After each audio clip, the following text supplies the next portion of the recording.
اور ایک چیز کیا ہے،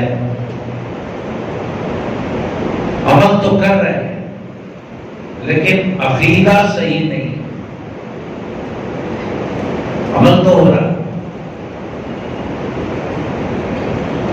قرآن کی تلاوت کثرت سے ہو رہی ہے، حلال و حرام کی تمیز ہو رہی ہے، کھانے پینے میں نمازوں کی پابندی ہو رہی ہے، دین سنت کے مطابق چہرہ بھی بنا ہوا ہے، سنت کے مطابق لباس بھی پہن رہے ہیں، کاروبار بھی اسلامی اصولوں کے مطابق ہو رہا ہے، گھر بار بیوی بچوں کے ساتھ حسن سلوک ہو رہا ہے، سب کچھ ہو رہا ہے، ہر نیک کام خیر خیرات بھی ہو رہا ہے، نیک کاموں میں بڑھ چڑھ کر حصہ لیا جا رہا ہے، مگر عقیدہ صحیح نہیں، اللہ کے بارے میں عقیدہ صحیح نہیں، رسول کے بارے میں عقیدہ صحیح نہیں، کتابوں کے بارے میں عقیدہ صحیح نہیں، جتنے ایمانیات میں داخل چیزیں ہیں ان کے بارے میں عقیدہ اگر صحیح نہ ہو یا ان میں سے کسی ایک کے بارے میں عقیدہ صحیح نہ ہو، کتنا بھی عمل کر لے سارا عمل بیکار، کتنا ہی عمل کر لے ایک بھی عمل قبول ہونے والا نہیں ہے۔ جس طرح ریاکاری سے عمل برباد ہو جاتا ہے، باطل عقیدے رکھ کر عبادت کرنے سے بھی وہ عبادتیں بیکار ہو جاتی ہیں۔ عقیدہ صحیح ہونا، ایمان صحیح ہونا، تو پھر عمل قبول ہے، قبولیت کی امید ہے، عقیدہ صحیح ہونا۔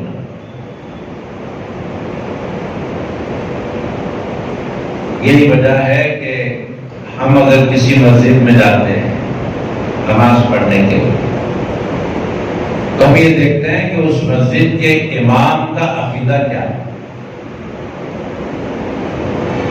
یہ مسجد ہے کس کی۔ بعض لوگ بولتے ہیں یہ دیکھنے کی ضرورت نہیں ہے، یہ دیکھنے کی ضرورت نہیں ہے کہ مسجد کس کی ہے، بھائی نماز نماز ہے، کس کے بھی پیچھے پڑھ لو ہو جاتی ہے۔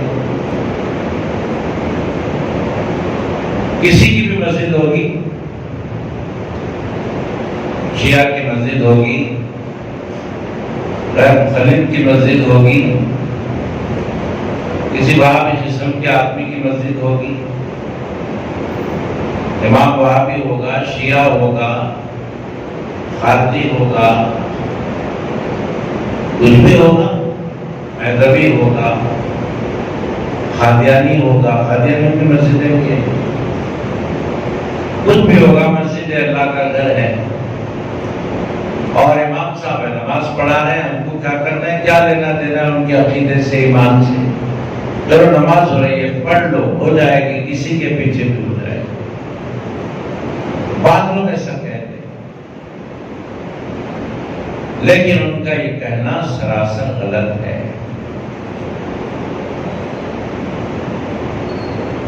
ایسے لوگوں سے ہم ایک سوال کرنا چاہتے ہیں، یا آپ بھی سوال کر سکتے ہیں کہ بھئی آپ نماز پڑھنے کے لیے مسجد آئے اور کھڑے ہو گئے صف میں، پہلی صف میں، سوال چاہنا ہے، امام صاحب مصلی پر کھڑے ہوئے اور ان کے کرتے پر، ان کے لباس پر گندگی لگی ہوئی ہے، نجاست لگی ہوئی ہے، بتاؤ ان کے لباس پر لگی ہوئی نجاست کو دیکھ کر کیا آپ نماز پڑھ لیں گے؟ آپ تو نماز نہیں پڑھیں گے، اس واسطے نہیں پڑھیں گے کہ مسئلہ ہے، فقہی مسئلہ ہے کہ اگر نمازی نمازی کے بدن پر جو لباس ہے اس پر نجاست لگی ہو تو پھر نماز نہیں ہوتی. نجاست لگی ہو تو نماز نہیں ہوتی. شرائط نماز میں سے ایک شرط ہے لباس کا پاک ہونا. لباس کا پاک ہونا شرط ہے. اگر لباس پاک نہیں ہے نماز نہیں ہوتی.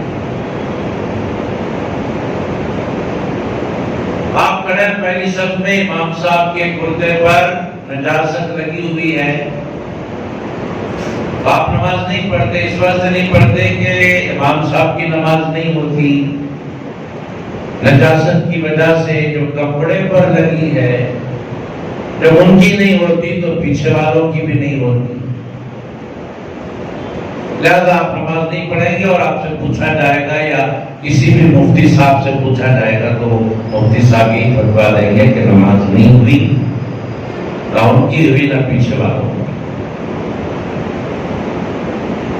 تب قابل غور ہے یہاں پر بات. کپڑے پر نجاست لگی ہوئی ہے، کپڑے پر گندگی لگی ہوئی ہے، نماز نہیں ہوتی. اور اگر عقیدہ خراب ہونا، عقیدہ اگر خراب ہو تو وہ گندگی کپڑے کی نہیں ہے، وہ گندگی دل کی گندگی ہے. جب کپڑے پر گندگی لگی ہو تو نماز نہیں ہوتی. جب دل میں گندے عقیدے بسے ہوئے ہیں تو پھر نماز کیسے ہو؟ ہرگز نہیں. جس طرح بدن کا کپڑا پاک ہونا ہے، بدن پاک ہونا ہے، نماز پڑھنے کی جگہ پاک ہونا ہے، ایسے ہی نمازی کا دل بھی پاک ہونا ہے باطل عقیدوں سے. برے عقیدوں سے دل کی پاکی اور صفائی ہونا ضروری ہے. دل میں سچے عقیدے ہونا ضروری ہے. دل میں اگر اللہ کے نبی علیہ السلام کے بارے میں غلط عقیدے بسے ہوئے، دل میں اگر نبی پاک علیہ السلام کے پیارے صحابہ کے بارے میں غلط نظریات بسے ہوئے، ان سے بغض بسا ہوا ہے، ان سے دشمنی بسی ہوئی ہے، نہیں ہوتی نماز. دل میں اگر نبی پاک علیہ السلام کے گھر والوں کے بارے میں، اہل بیت اطہار کے بارے میں اگر بغض ہے، حسد ہے، ان کے بارے میں دشمنی کا جذبہ ہے، مخالفت ہے، ہرگز نماز نہیں. کیوں؟ اللہ تبارک و تعالیٰ فرماتا ہے اگر کسی نے اپنے دل میں میرے ولی سے دشمنی رکھی، میرے ولی سے اگر کسی نے اپنے دل میں بغض رکھا، دشمنی رکھی، تو وہ دشمنی رکھنا ایسا ہے جیسا کہ مجھ کو جنگ کے لیے للکارنا. اللہ فرماتا ہے میرے ولی سے اگر دشمنی دل میں کوئی بندہ رکھتا ہے تو وہ ایسا ہی ہے جیسے مجھ سے لڑنے کے لیے مجھے للکار رہا، مجھ سے جنگ کا اعلان کر رہا. اب بتاؤ جو بندہ اللہ سے جنگ کا اعلان کر رہا ہو، کیا وہ بندہ اللہ کے پاس مقبول ہوگا؟ کیا اس کی عبادت مقبول ہوگی؟ نہیں. ارے اس نے تو اپنے دل میں اللہ کے دوستوں کی دشمنی رکھ کر کھڑا ہے عبادت میں، تو وہ اللہ سے جنگ کرنے کی بات کر رہا ہے، تو اللہ تبارک و تعالیٰ اس کی کیا عبادت قبول کرے گا؟ جتنے بھی انبیاء ہیں، جتنے بھی اولیاء ہیں، سب اللہ کے دوست ہیں. ان سے دشمنی دل میں رکھنا اللہ سے جنگ کرنے کے برابر. ساری عبادتیں بیکار ہو جاتی ہیں، برباد ہو جاتی ہیں. یاد رکھیں، نماز اگر پڑھنا ہو تو کسی کے بھی پیچھے پڑھ لو ہو جاتی ہے، یہ غلط ہے. جس کا عقیدہ صحیح ہو اس کے پیچھے نماز پڑھو.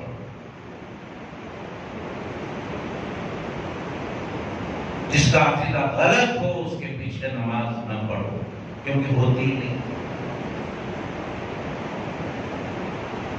اہل سنت والجماعت کا عقیدہ، یہ عقیدہ صحیح عقیدہ. تو نماز پڑھنا ہے تو سنی امام کے پیچھے نماز پڑھو، نماز ہوتی. ورنہ پھر آپ کسی کے بھی پیچھے پڑھ لیں گے اور سمجھ لیں گے کہ ہو گئی، تو آپ کے سمجھنے سے کچھ ہونے والا نہیں. آپ کے سمجھ لینے سے کچھ نہیں ہوتا. ہوتا اس وقت ہے قبول عمل ہمارا جب عقیدہ صحیح ہوتا ہے. تو ریاکاری سے عمل برباد اور عقیدہ غلط ہونے کی وجہ سے عمل برباد. کتنا ہی عمل کر کچھ بھی قبول ہونے والا ہے. عقیدہ اور ایمان صحیح ہونا تو پھر اعمال کی قبولیت. بالخصوص حضور اکرم صلی اللہ علیہ وآلہ وسلم کے بارے میں عقیدہ صحیح ہونا، سرکار کا احترام ہونا، سرکار کی عزت ہمارے دل میں رہنا. بعد از خدا بزرگ کوئی قصہ مختصر والا معاملہ ہو. صحابہ کرام رضوان اللہ علیہ مجمعین سرکار کو جس طرح چاہتے تھے اس چاہت کی ہمارے اندر جھلک ہونی، تو پھر ہمارا عمل قبول ہے، ورنہ نہیں. کیا معاملہ ہے صحابہ کرام؟ حضرت ابوبکر صدیق رضی اللہ تعالیٰ عنہ امامت کر رہے نماز کی. بعض مرتبہ ایسا ہوتا تھا کہ سرکار کو کہیں جانا ہوتا تو صدیق اکبر رضی اللہ تعالیٰ عنہ امامت کرتے، صحابہ کرام اقتدا کرتے.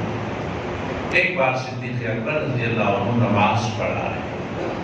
دوران نماز ہمارے سرکار تشریف لائے. تو سرکار کی آمد کا احساس صدیق اکبر کو ہو گیا کہ حضور آ گئے ہیں. حالانکہ چہرہ ادھر ہے، حضور کو پیچھے سے آ رہے ہیں. تو صحابہ کرام سرکار کے آنے جانے کو سرکار کے بدن پاک سے، پسینے مبارکہ سے نکلنے والی خوشبو سے پہچان لیتے. ویسے ہی سرکار تشریف لائے تو فوراً صدیق اکبر مصلی چھوڑ کے بازو ہٹ گئے. عرض کیا یا رسول اللہ تشریف لائے. سرکار نے فرمایا اے ابوبکر نماز کو جاری.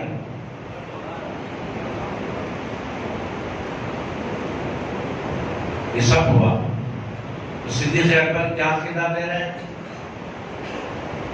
بھائی نماز کی حالت میں مصلی چھوڑنا ہے کیا؟ مصلی اگر چھوڑے تو نماز رہتی، چلے جاتی، ٹوٹ جاتی نماز. نماز کی حالت میں کسی سے بات کرے تو نماز رہتی، ٹوٹ جاتی. جگہ چھوڑے سینہ پھر گیا، بات کر لیے، گئی نماز. مگر صدیق اکبر رضی اللہ عنہ معلوم تھا اگر میں بات کیا بھی تو نماز میری ٹوٹنے والی نہیں ہے. میں اگر کعبے سے پھر گیا بھی تو میری نماز نہیں ٹوٹنے والی ہے. یہ صدیق اکبر کو معلوم تھا، کیونکہ وہ سرور کائنات علیہ السلام کے مقام و مرتبے کو جانتے تھے اور سرکار کے مقام و مرتبے کو اپنے دل میں بسائے ہوئے تھے. اور انہوں نے مصلی چھوڑ کر ساری امت کو عظمت مصطفیٰ کا پتہ دیا اور ساری امت کو یہ بتا دیا کہ سرکار کی خاطر اگر کعبے سے روح پھر بھی جائے تو نماز نہیں ٹوٹتی. نماز کی حالت میں سرکار سے بات بھی کریں تو نماز نہیں ٹوٹتی. یہ ساری امت کو بتا دیا. کیوں نہیں ٹوٹتی وہ بھی بتا دیا اشاروں میں. صدیق اکبر رضی اللہ عنہ نے انہوں نے اپنے عمل سے بتایا کہ دیکھو اگر میں بات کر رہا ہوں تو کسی غیر سے بات نہیں کر رہا ہوں. میں بات کر رہا ہوں تو کسی عام آدمی سے بات نہیں کر رہا ہوں. اس ذات سے بات کر رہا ہوں جس سے بات کرنا خدا سے بات کرنا. میں اگر کعبے سے اپنا رخ پھیر رہا ہوں تو میں اس شخصیت کی طرف نہیں پھیر رہا ہوں جو عام شخصیت ہے، بلکہ اس نبی کی طرف پھیر رہا ہوں جو کعبے کا بھی کعبہ ہے. تو نماز ٹوٹنے کا سوال ہی پیدا نہیں. یہ ہے نبی کی عظمت جو دل میں بٹھا کر نماز پڑھنا ہے، تب نماز قبول ہوگی. ایسا عقیدہ رکھنے والے کے پیچھے نماز